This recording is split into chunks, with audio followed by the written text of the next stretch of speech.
పవన్ కళ్యాణ్ గారు సీఎం ఎప్పుడు అవుతారు?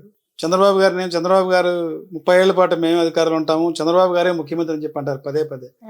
మరి మీ కోరిక ఏంటి? మీ కోరిక ఎప్పుడు ఫలిస్తుంది? ఇప్పుడు ఆయన డిప్యూటీ సీఎం అవుతారు అని మేము అనుకోవాలా. ఈ రోజు 2024లో ప్రజల అవకాశం ఇచ్చారు.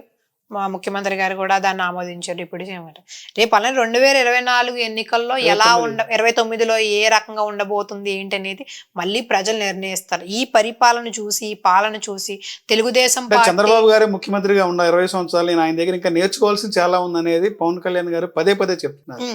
ఒక వీర మహిళ గాని, ఒక జన సైనికుడు గాని పవన్ కళ్యాణ్ గారిని ముఖ్యమంత్రి చూడాలనేది వాడి కళ. 2023లో అనుకుంటండి సొంతంగా చంద్రబాబు నాయుడు గారు చెప్పిన మాట అంటే 10 ఏళ్ళు నేను సీఎం గా ఉంటానని చెప్పారు. ఆయన కోరిక అనుకోండి, ఆయన ఇష్టం అనుకోండి, ఆయన స్వార్థం అనుకోండి, మనకు అనవసరం. 10 ఏళ్ళు రాజకీయాల్లో నేను సీఎం కింద ఉంటాను, దాని తర్వాత అని చెప్పేసి అన్నారు ఆయన.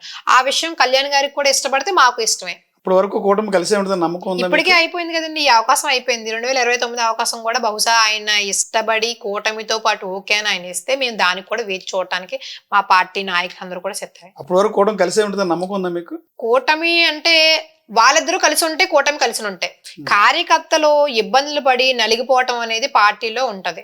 అలానే పార్టీ నాయకులు పిలవటం, వాళ్ళని జో కొట్టడం, మీకు తెలియదు ఏముంది. ఓపెన్ గా నాయకులు పిలిచి, ఇప్పుడు నాకు కళ్యాణ్ గారు ఇష్టం, మీకు తెలియదు చంద్రబాబు నాయుడు గారు ఇష్టం, మీ అధిష్టాన నాయకుడు మిమ్మల్ని పిలిచారు, నా నాయకుడు నన్ను పిలిచాడు, మనం చేద్దామమ్మా, ప్రజలు అక్కడ ఇబ్బందులో ఉన్నారు, రామ్మా అంటే నేను వెళ్తాను, మీరు వస్తారా?